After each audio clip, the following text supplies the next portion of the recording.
and welcome to Book Your Give Here. We're Travel That Gives. I'm Lulu Lima, your chief travel guru. I hope this episode of Dream Now Travel Later inspires you to travel, and I invite you to give us the opportunity to help plan your next memorable trip. So grab your popcorn and enjoy. Hi, everybody, and welcome back. An amazing day as always, because we get to talk about travel. Well, Robin Mountain now is back with us from NTABA Safaris, and he is going to talk to us about an amazing trip that he is doing next year. So you guys, you have time. We can plan all the payment plan options that we need. We have all the time to get your flights in a row and everything. But you guys need to see this trip. So that's why Robin is here, because he came to us back in March and talked about a safari, and now we've got one that he is going to do all for South Africa. So with that, Robin, take it away. We're so excited to hear from you. Lulu, wonderful to chat to you again, and it's just good to see the trip that I'll be leading. I see the pictures there with the penguins and the buffalo and all the rest, and those are all pictures that I've taken or my wife has taken on the various safaris that we've been on. Guys, I think all of us are just bursting to go somewhere. I tell you, right now, I would run around the block just to go somewhere. And I have a friend of mine in South Africa who's so excited. He flew from Johannesburg to Cape Town on a business meeting yesterday. And I said, well, what? He said, Robin, I haven't gotten on an aeroplane since February.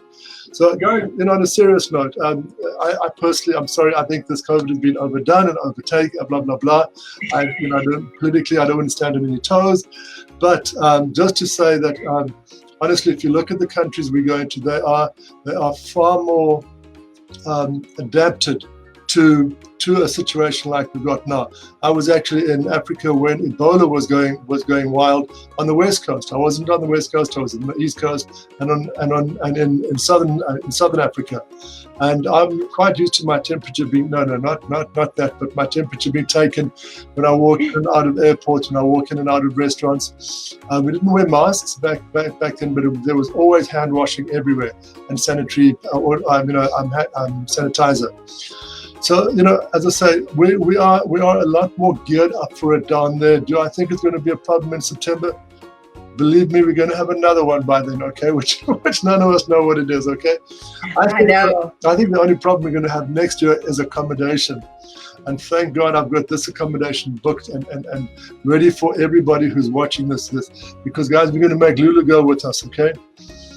And I'm ready to, and I'm totally ready to go.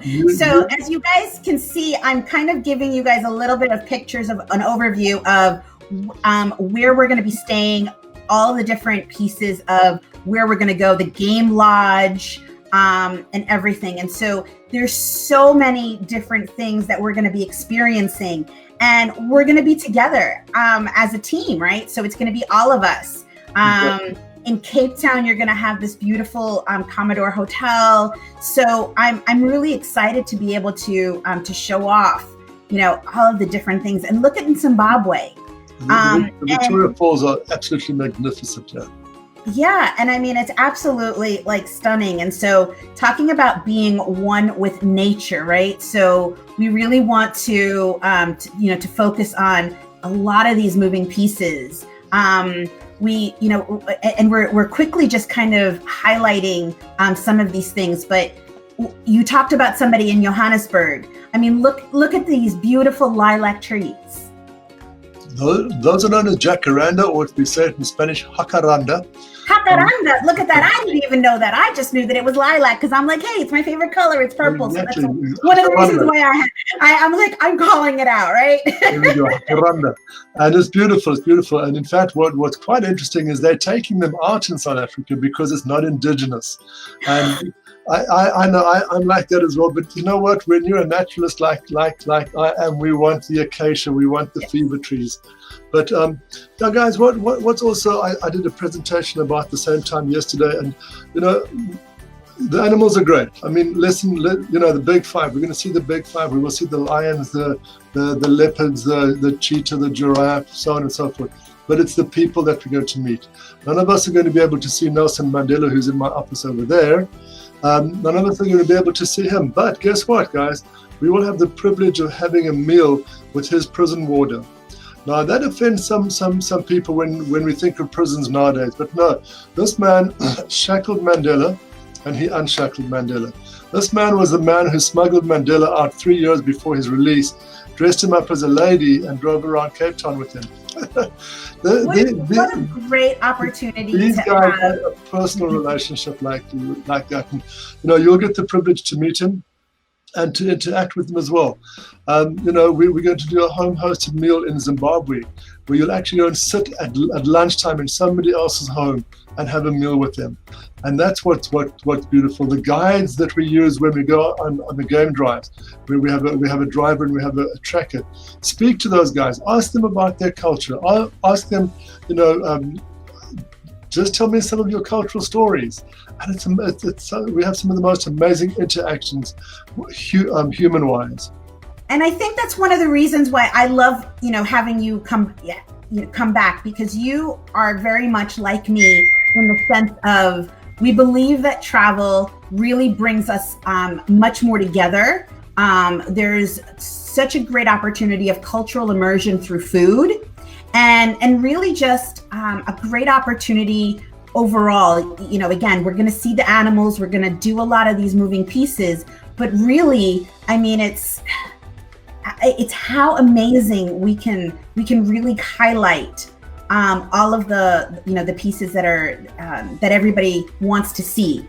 We have the different accommodations, we have the beautiful pieces in regards to all of the amazing 5 stars, the animals, the safari that we're going to see. But now let's talk about the people that are there, right? Because we talk about that culture.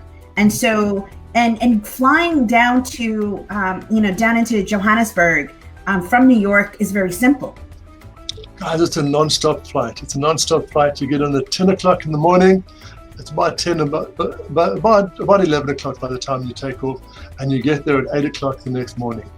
And it's a non-stop flight. Yeah, it's 14, 16 hours. But you know what? I just break it up in my mind into 4 sections.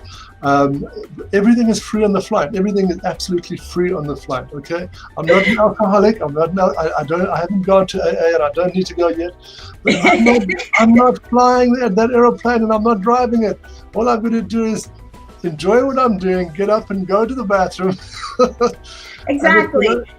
And if you fly business, you get an opportunity to lay down, so you really will be rested when you get to destination. Exactly. And that's something that again, as we plan these, because this is for September, we really do have the opportunity to show off a lot of the moving pieces. I'm actually going to show off another screen here real quickly. That's a whole year from now. And it's there's planning. Now, Lulu, what I suggest you do is get back to Stella, and then we will take this itinerary and we'll customize it for you. We'll put your contact details in it, so that you can send this itinerary out to everybody watching. You can put that on your Facebook page, you can put that on your website, and that is going to be your group. Well, and you guys, this is a great opportunity for you, because we can easily do this. What is the deposit just for this trip per person? Right now, guess what? We're not taking deposits. Okay, guys, you can sign up for this trip without a deposit, and we can start doing payment plan options. We can do them at what you can afford. You can afford this trip a year out. Exactly. And this is something that I really want to make sure that you guys have the ability to experience. I can't tell you more of how much I want you on this trip. So that's why Robin is here, right? So and so we're gonna go back and we're gonna share his first pictures of of what we started with, because I feel like this page really gives you a true view of everything. I'm going to take away our faces so you guys can see just these amazing pictures. And really, Robin, talk to us a little bit about, it's September. Are we really going to be able to see these penguins? Oh, absolutely. Remember, guys, September is spring in South Africa. And right now, my guides My guides are having a great chat to me about, oh, spring is coming, and I'm thinking like, oh my God, the snow's coming in Kentucky. But it's a lovely time of the year because you get this opportunity to see the new flowers coming out.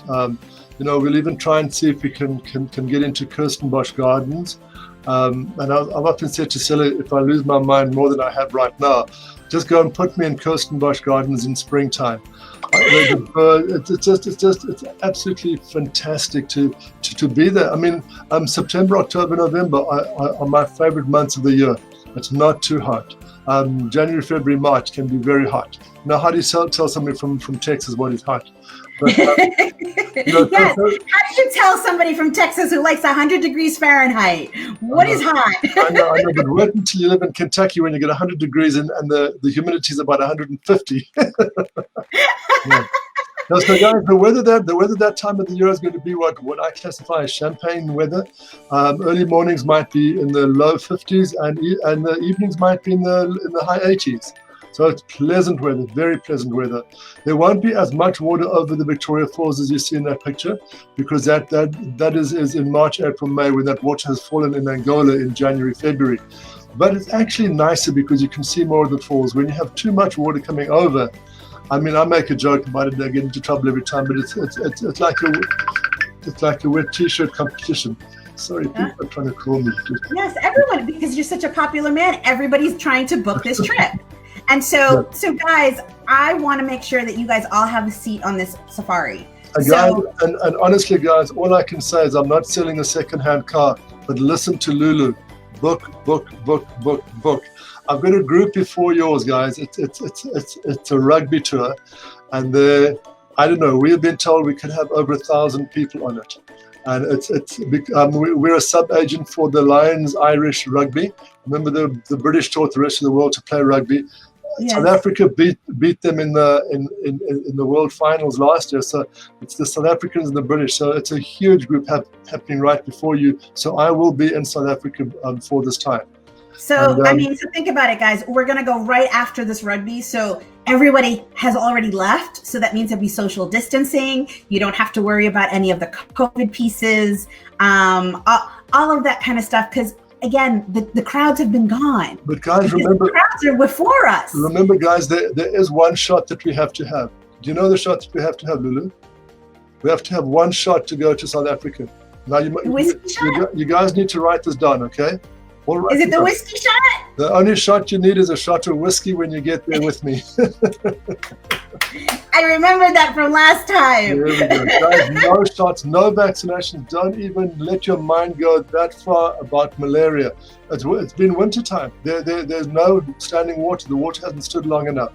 The temperatures are too high, are still too low for malaria. So again, please no. And listen, take bug spray. Of course, you get bugs. You get flies. You get. It's everywhere. Oh yeah. You're gonna have it in the Caribbean too. Exactly. So in many ways, just bug spray and bring sunscreen and come and enjoy yourselves. And the best part is having that culinary adventure with the locals. Guys, you have no idea. And when I do this, I'm not being crude in any way. South Africa is bathed by two oceans, okay? You've got the Indian Ocean on that side and the Atlantic Ocean on that side. And the seafood is to die for. And I'm saying this to a Texan, hey? One of the best compliments I've had, and I've had it more than once, is when a Texan tells me that the best steak they've ever had was in South Africa. When we explain to America that, wow, when we sell beef in America, we say, grass-fed. In South Africa, they said, well, must we say grass-fed? A lot of the livestock roams free. Yeah. And that's super awesome, right? Because you guys have no GMOs in your food. Unlike us here, everything is completely clean, hormone-free, and truly, it tastes different. And that's one of the reasons why you really need to go and experience this. Another beautiful thing is calamari. I mean, how many people don't love calamari? But when you buy calamari here, you're going to cut it with a knife and fork. In South Africa, it has not been frozen yet. It comes up from the Falkland Islands on ice. Honestly, when it's grilled or fried, you put that into your mouth and you break it with your tongue. It is. I mean, the fish is to die for, and then a lot of the game meat that we have. We will eat kudu or springbuck or buffalo stew. There's something very special about it. But guys, the game drives. Just to go over the game drives as well. You get woken up in if I say in the early hours of the morning, it's not that early. You get woken up at 5:30 in the morning. We go and have tea and coffee, a little continental breakfast, and then we go out on a game drive, and that's in an open vehicle. And listen, if it's raining, when we won't go out, but September the rains haven't come yet. November, December they come, and it's the most amazing experience in that morning to smell that dew as it's evaporating off those leaves. And you go around the corner and there's a wildebeest giving birth to a baby. You go around another corner, and you don't see a fence. We're not in cages, okay? I think the only fence you do see is when we go in or out of the camp, and that's simply to keep the camp safe. And I mean, when people say to me, well, what can you guarantee we'll see? I said, you'll see a hell of a lot of what I didn't expect. I mean, I tell you guys, I'm a qualified game ranger, and I say this with a very heavy heart. I saw a dead leopard about this time last year. In fact, I can't remember, a whole year ago. And it's a really sad story, but it's a beautiful story of nature. Two female lions. I'd seen this leopard the day before. He was limping. His right back leg had been hurt, and he was limping a little bit. And of course, the two female lions were able to be faster than him, and they killed him. And it was a surreal moment. Where's my hat? There's my hat in the background. Yes. I took my hat off and I put it onto my chest. But it was beautiful because it was nature being nature. It wasn't a poacher. He hadn't got caught in a snare. And it was the most amazing feeling to just think, wow, I've just witnessed nature. And it truly is, right? So, yeah. And that's kind of, some of the things that we just have to take a look at overall. And so we experience nature how it is in its own habitat. We're just bypassers in it. Exactly. And we're learning from them, right? So, and that time of the year, the sky is very different to what we have in the north. We'll have the Southern Cross, and one of the most amazing things is on a game drive at night. Remember, we've left about 4:30 in the afternoon, 5 o'clock. We had a little bit of tea before we go out, and we start driving. And when the sun goes down, we carry on driving. We'll use a spotlight. But what we'll do in a big open space, we'll switch the vehicle off, switch off all lights. Please don't put your cell phones on, and we will just look at the stars. You lie back in your chair and you just look up. It's the most amazing thing. And then a lot of our game rangers, I'm not as good as some of them, but we'll take a laser and then we'll point to the different stars, and that's the most amazing thing, because for most of you, it's going to be the only time you'll see the Southern Cross, unless you go down into South America. But it's just those unique things. That time of the year, that grosses some people out. But you are going to see dung beetles, and there's nothing cooler than a little beetle this big or that big, the rhino beetle, rolling a piece of dung with the female standing on top of it and saying, "Okay, work harder." But taking it to a hole where she then lays her eggs in. And those guys are working on the stars. Do you see any stars in the daylight? We don't. They are working on the stars and the galaxies to remember where their hole was to roll that little ball to. That's what GPS is all about, isn't it? And then we talk about G5, and they look at us and they say, "Gee whiz." Yeah. We have, as humans, we've put everything on paper, so to speak, and we've had to calculate all of these. But everybody's been living off of this for centuries, and all types of animals and everything else. And so they continue to procreate, and they continue to outlive us. One of the funniest things is what actually brought me to America 21 years ago was artificial insemination of honey queen bees. And I've had a couple of people look at me like, "Jesus, Rob, don't they know how to do it?" And I say what's really good fun. I mean, I've been leading groups for 16 years, and some of the jokes get a bit crazy and whatever, but I mean, I've summited Kilimanjaro 3 times. I've led about 24 groups into the gorillas. In fact, I should be there right now. But soon. We will be there soon. And no, with the gorillas in Rwanda. But that's what a lot of people enjoy. They might never do the gorillas in Rwanda. They might never summit Kilimanjaro. But just to sit around and a campfire with myself or one of our guides, and we talk about some of our experiences. And I mean, people look at me like, 3 times up Kilimanjaro. 3 times. You know what? You need to do a 4th now, and that's because it's a post-COVID world. So now we need to do it again, right? We survived COVID. Let's do it again. I tell you how much I miss my father. Okay, I said to my sons the other day, I would climb Kilimanjaro again just to spend one day with my dad. So boys, stop being such a jerk to me. I totally understand. So right before we wrap it up, there is an opportunity also to do an extension to Botswana. Absolutely. We will. Oh, please, guys, do the extension to Botswana. I'll tell you why. Because that time of the year, it's a little bit of a horrible situation, but it's very dry in Botswana. So your herds of elephant are going to come to the Chobe River, and we might be lucky enough to see a herd of elephants swimming over the Chobe River. I was actually going through some of my photographs a bit earlier, and it's the most amazing thing to see herds of elephants swimming over the Chobe River. I mean, if you can do it, if you can do the whole trip, do it. Yeah, so highly recommend to add Botswana, or if you wanted to do another country, in that area. What other countries do you suggest as well? Well, don't forget you're doing South Africa, but Zimbabwe and Botswana. So you're doing 3 countries. I wouldn't advise anything more than that. It becomes expensive, because the other thing, if your budget allows it, go down further into Botswana, into the Okavango Delta.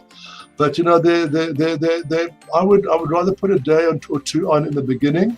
As I say, that can be expensive, but your time in Botswana, we've been doing this long enough to be able to know what is the minimum, what is the average, and what is the maximum, and we're doing the average. The maximum, when people want to go for 21 days, that's when I say, show me your credit card and don't let it go. Yeah. So a really good opportunity for this trip would be, at least 14 days, and then obviously 2 travel days. So that really will give you a good opportunity overall to make sure that you've covered all of the moving pieces. And what's nice is flying from anywhere else in the USA to. In fact, I often do it. I fly from Louisville, Kentucky to New York. I'll take an afternoon flight. And just in case anything happens, or like a midday flight, I'll get to New York. I basically have an overnight bag. Unfortunately, you do have to take your suitcases with you, but whatever. Yeah. You spend the night, and then the next morning you get up, you have breakfast, you get to the airport, and it's seamless. It's seamless. You get onto that plane and you're gone. And it's beautiful. Instead of trying a long, what I've had is clients from California. Sorry, I'm looking up. I've got a map in my office there. But I've had clients from California doing a red-eye flight. They fly in from California, arrive at 8 o'clock, and they do the red-eye. That works fine as well. But just make sure you drink a lot on the flight. Yes, you need to make sure that you've got everything. And again, I highly recommend those business class seats so that you can lay down flat and you can be well rested. Okay, the business class seats cost more than your safari. So as much as the business class seats are great, your regular, I'm 6'2", and I weigh 200 pounds, and honestly, I do all right in the economy seats, especially with that long flight. I take an extra cushion and I just chill.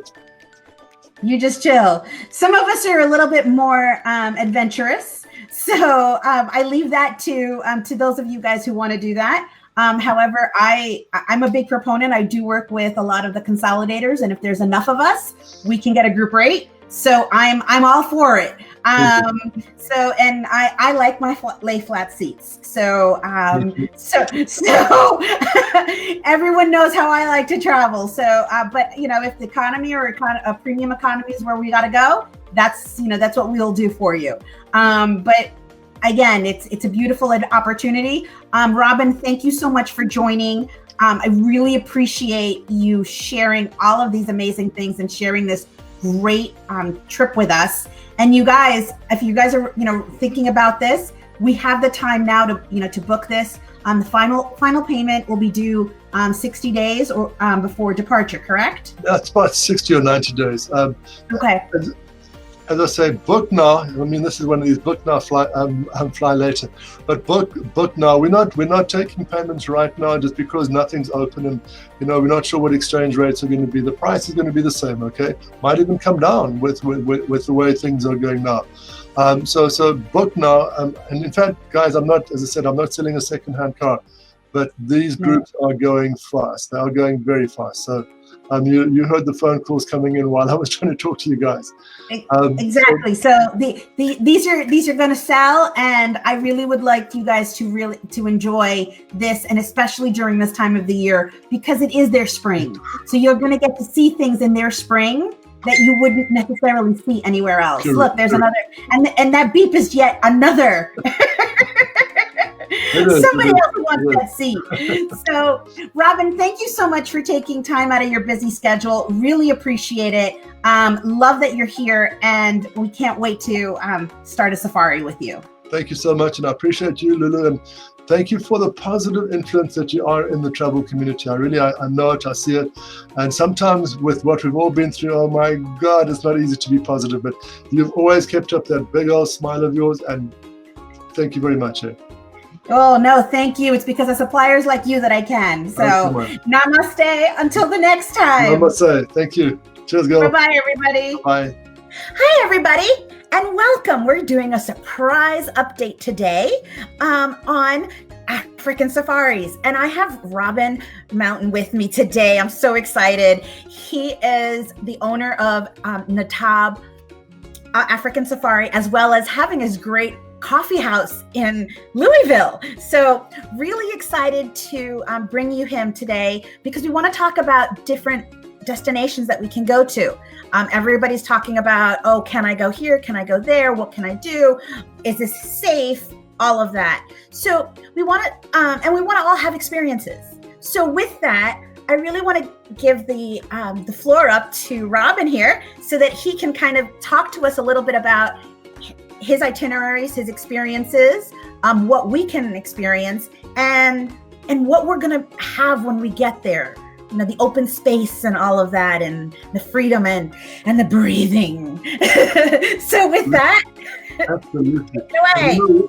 Hi guys, wonderful to chat to you. And somebody asked me the other day, do you always dress like this? Well, if you haven't seen me before, most of the time, yes.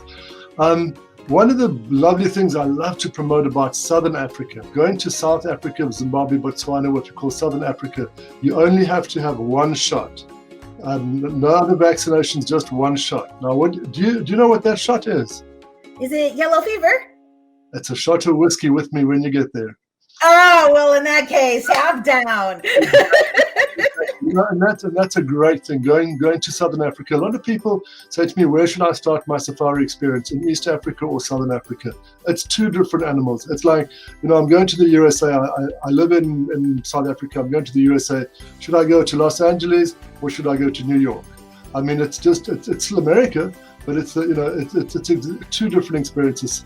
And South Africa is a very easy destination to get to. We have 3 major flights directly from the USA to South Africa daily. New York and Washington, D.C. fly to, New York is a 10:30 flight in the morning. Really lovely because you get there 8:30 the next day. Washington, D.C. you fly at 4:30 in the afternoon and get there at 5 o'clock the next day. And then how long is the duration of the flight? Very long. It's 16 hours. That's not long at all. People who go to China from Austin or whatever, they're doing 15, 16 hours. So it's pretty comparable. Exactly. And you know what I tend to do is I break it up into either four sections or 2 8 sections. And when you're flying from New York, it's a direct flight all the way through. So you get on in the morning, especially if you're coming from California, you do a red-eye flight, or like I suppose my wife and I are flying to South Africa in April. I'm coming back the end of May. Oh, by the way, I'm taking a Make-A-Wish child with me. And I'm so excited about it. A young lady, and she's taking us You'll get me crying, but it just, that is the joy of what a safari can do. I had one of the most amazing experiences about 2 years ago. I had a lady who who had very, very severe cancer, and she was on a drug that simply had a name on it, a number, not even a name. And she'd take her medication at breakfast time, and at the table you'd see her sitting and tottering, and I'd usually be the one to grab her. And anyway, she was a travel agent out of New Jersey, and we're standing. When cheetah make a kill, you're actually able to get off the vehicle and what we call walk towards them. You can't do that with leopards and lions. Anyway, we're standing there, and she's much shorter than me. Okay, I'm 6'2", so she's I'm shorter. And the cutest thing, my hand standing like that, and I just get this little hand shaking in my hand. So I hold her hand, I look at her, and her face is sopping wet. I say, "What's the matter, my darling?" She looks at me and she says, "Robin, I shouldn't be here." And those are the kind. And she passed away 2 months later, and I just thought, wow, what a privilege to stand in Mother Nature with nothing, absolutely nothing between me and, I think there were 3 male cheetahs that had pulled on I think it was a kudu, and just to have this mama just hold my hand and say, "Do you know that I shouldn't be here?" That's a blessing. Look at honeymooners. I had a lovely experience the other day of some honeymooners who got back to us. They'd been married for about 3 or 4 years, and they had that little dip that we always have. And I said, "How are you going, guys?" And they said, "You know what? We didn't even go for counseling." I said, "Tell me more." And they both said, "Hey, remember on our honeymoon when we saw X, Y, Z?" And that's what Africa does for you. It's not, I can, let's say, again, I'll use New York and Washington DC, or Washington DC, and you know what you're going to see, kind of. Okay, you go there. There's the building. There's this. There's that. The Statue of Liberty isn't going to change from a woman to a man overnight. You go on a game drive. I can promise you one thing: an exceptional experience. I mean, I've been on game drives where we were lucky to see an impala. It was one of the deadest game drives, but it was September, October in the year, and that's when the dung beetles were active. So my game ranger was absolutely ingenious. He stopped the vehicle, checked that it was safe, and he had us all down on the ground rolling balls of dung, and then just to see. And when you understand how a dung beetle uses the stars for navigation, you say, "But there are no stars out in the daylight." They use the stars for navigation, and it's those small things on a safari that people will take back. And guys, please remember, safaris are multi-generational. Okay, I've had one year we had 5 families over Christmas going to South Africa. Unfortunately, it's when Atlanta had that big blackout, and one of the families got stuck. They were so mad at Delta. But anyway, oh no! And, but I'm sure their travel professional found another flight for them. They did. They actually took them down south, and I won't tell you where they went. But anyway, it was the most amazing experience. You have these older, let's just say grandpas or grandmas who say, yes, "Why should I leave all this money to the kids for, because the kids have got good jobs and the grandkids have been taken care of, and they go enjoy their time with them." And safari time is super, super important. It's the most amazing time. Stella and I are so excited about going in May. Tina, my personal assistant who's in St. Louis, she's leaving on Sunday with a small group. But it's just the memories that you make. Oh my God! I'm glad you didn't ask me to do this interview 2 nights ago. I had a very bad meltdown. I had one of my hard drives. We've all had a meltdown these last couple of weeks. It's been a little hairy, I think, for all of us, right? So this one, darling, was very personal. But one of my hard drives corrupted, and I've got my last four years of safari pictures on that hard drive. Time to back up. I know I should have gone to the cloud. I know everything everybody told me. But anyway, but it's that, and I just thought to myself, actually, when I went into my quiet place, and I just thought, it's not the photographs that I have, whether they can get lost or not. It's those memories inside here. Yeah. When I looked eye to eye with a chimpanzee, and I had a conversation with him. When I walked with the gorillas in Rwanda, and they would growl at us, and we'd growl back at them. You know, when I had that mass migration coming up, we were the first vehicle as they came up out of the water. And it was the most amazing experience. When I've been on a hot air balloon in the Serengeti, you just want to say, Lord, stop time now. And then even watching those penguins down in Cape Town, a little waddle as they walk along. You know, a safari is one of the most ultimate experiences you'll ever have in your life. That is awesome. And I'm so glad that you're sharing a lot of this. In light of, obviously, because of this past couple of weeks, we've had so many meltdowns regarding travel and everything else. What can you tell me about traveling in South Africa, in the African safaris and things like that? What should people expect in terms of being healthy and so forth? Right. No, I appreciate that. It's relevant. I'm not making light of it. We are a little bit afraid of it too. I mean, my oldest son, who's a physical therapist, has had people cancel coming to see him. And, it's like, whoa, I mean, this is real. But, when you get onto that aeroplane, it has been sprayed, it has been cleaned, it has been washed. I'm probably more afraid to get the regular flu, to be honest, when I fly, and I have been for years. So I'll try not to do, pick the nose and scratch the eyes and whatever else.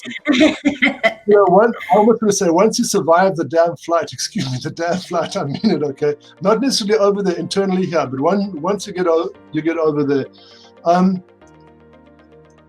be streetwise and have fun. It's really be streetwise when you're in the cities, when you're in the game reserve. The chance of malaria, guys, I often explain it like this, and I haven't had this finger amputated, but I do it for a reason.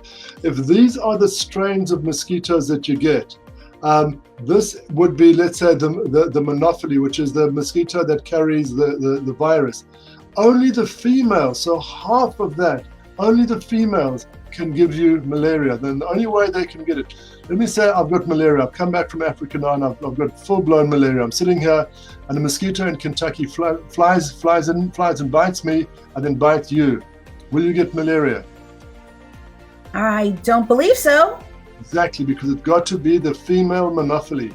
And you find them in very, very small areas in subtropical regions. Believe them, we get them in South America as well. I was leading a group in Namibia one day, and I had a doctor with me. And while we were driving, she was kind of taking her fingers and counting on her fingers like that. And I felt like saying, "Hey, doc, you're going to do an operation on me, and you're counting on your fingers." She said to me, Robin, this was the end of 13. We have lost 5 people in Western Kentucky from West Nile virus this year alone. And, if I invited anybody watching us now and whatever media they're watching us, would you like to come fishing with me in Western Kentucky? It's like, hell yeah, let's go, Everybody thinks it's all good and it's in our backyard. So, and there's more risk here. And we take so much precaution of that because of our industry. And I mean, all you've got to do is, where do those mosquitoes roost? They roost under the eaves of the buildings. So early morning we're spraying, late afternoon we're spraying.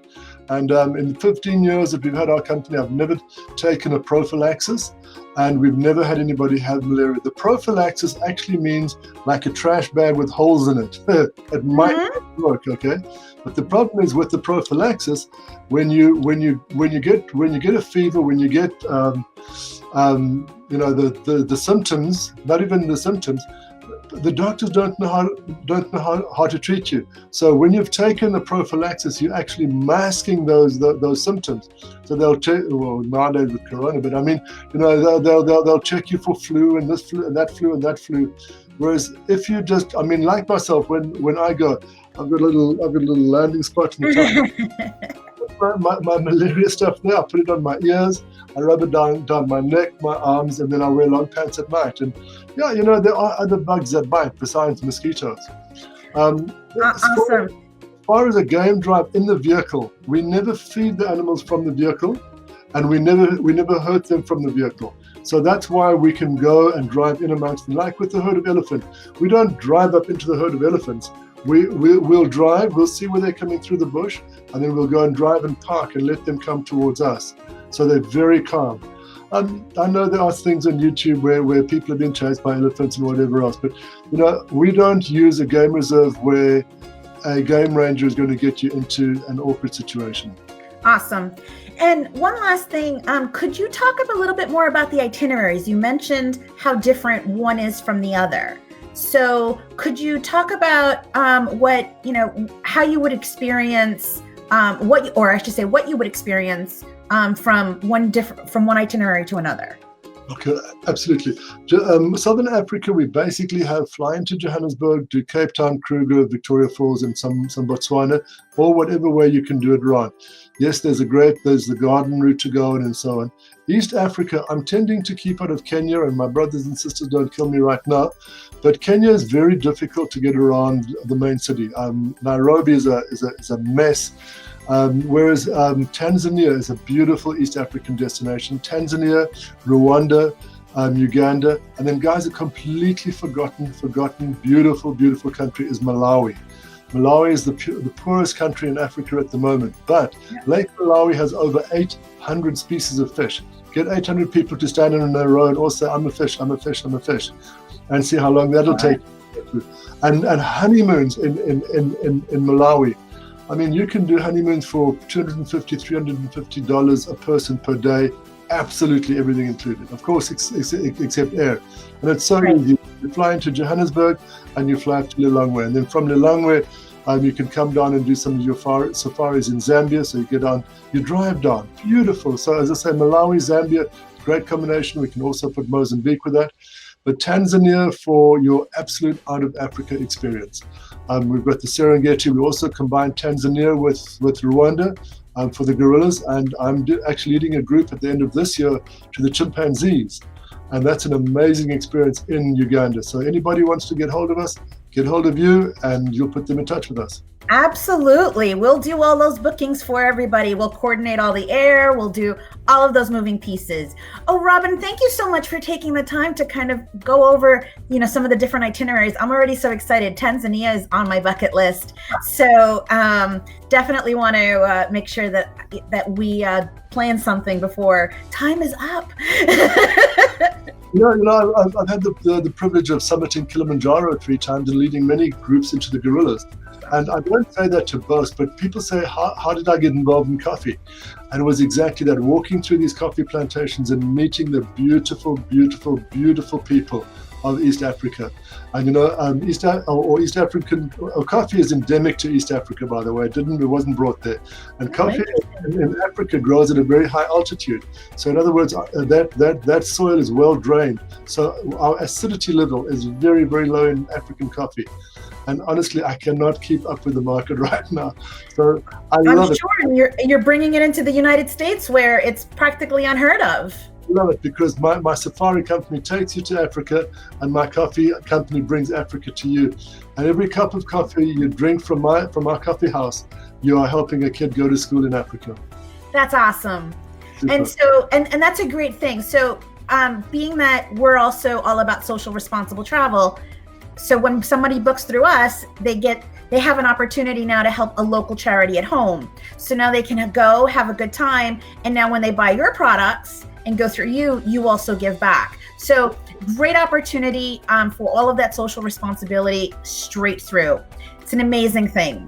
Robin, thank you again for taking the time. I'm super excited and I'm looking forward to hearing from all of our watchers who are going to be interested in Africa and to start having all those questions coming in so we can start, getting everybody ready.